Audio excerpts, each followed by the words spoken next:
তোমরা যারা ক্যালকাটা ইউনিভার্সিটিতে বিএ হিস্ট্রি জেনারেল বা পাশে পড়ছো থার্ড সেমিস্টারে এবং তোমাদের ইতিহাস সাবজেক্টের যে এমডিসি 3 পেপারটি রয়েছে প্রাচীন ভারতের ইতিহাস, এই পেপারটির 2025 টু 26 এর সাজেশন নিয়ে আলোচনা করবো এই ভিডিওতে।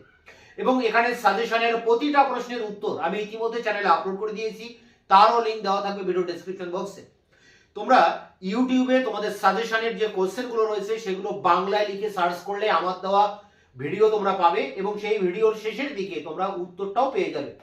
যদি কোনো প্রশ্নের উত্তর খুঁজে না পাও তাহলে আমার হোয়াটসঅ্যাপ নাম্বার 8327540655 নম্বরে হোয়াটসঅ্যাপ করলে আমি তোমাদের উত্তরের লিঙ্কটা পাঠিয়ে দেবো। তা দেখো, এখন আলোচনার মূল বিষয় হচ্ছে জেনারেল হিস্ট্রি জেনারেল বা পাস সাবজেক্ট যারা থার্ড সেমিস্টারে পড়ছো এমডিসি 3 পেপারের সাজেশন। তা সাজেশনের প্রশ্ন 3 ভাবে রয়েছে, 20 নম্বর, 10 নম্বর এবং 5 নম্বর।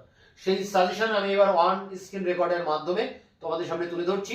Third sem CU history general বা এমডিসি 3 সাজেশন 2026। এখানে 20 নম্বরের প্রশ্ন দুটি লিখতে হবে এবং 10 নম্বরের প্রশ্ন দুটি লিখতে হবে। তোমরা একসাথে 10-20 আলাদা করে না পড়ে একসাথে 20 নম্বরের প্রশ্ন পড়বে, 10 নম্বরে এলে একটু শর্ট করে লিখবে।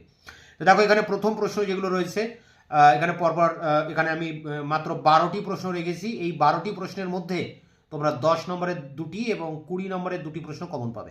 প্রথম প্রশ্নটি দেখো, কুষাণ সম্রাট কনিষ্কের কৃতিত্ব আলোচনা করো। এখানে একটু বলে রাখি, এখানে সমস্ত প্রশ্নের উত্তর আমি চ্যানেলে আপলোড করে দিয়েছি।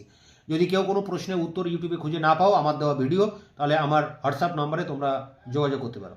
কুষাণ সম্রাট কনিষ্কের কৃতিত্ব আলোচনা করো। পরেরটি মৌর্য সাম্রাজ্যের পতনের কারণগুলি লেখো।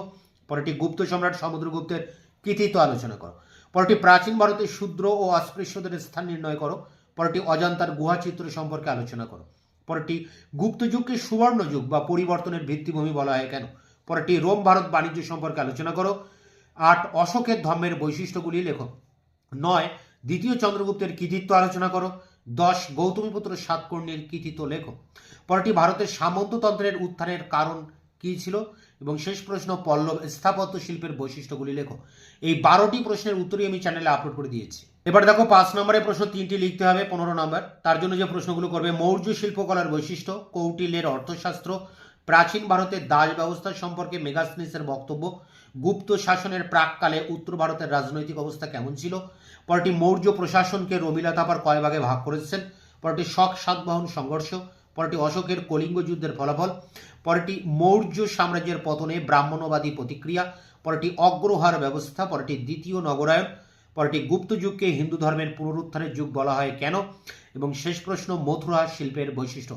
এই সমস্ত প্রশ্নের উত্তর তোমরা চ্যানেলে পেয়ে যাবে। ভিডিও ডেসক্রিপশন বক্সে তোমরা একটি প্লে লিস্টের লিঙ্ক পাবে, সেখানে সব প্রশ্নের উত্তর তোমরা পেয়ে যাবে। দেখা হচ্ছে অন্য ভিডিওতে, ততক্ষণ চ্যানেলকে সাবস্ক্রাইব করে রাখবে, বন্ধুদের কাছে শেয়ার করবে। ভিডিওটি ভালো লাগলে অবশ্যই একটা লাইক দেবে।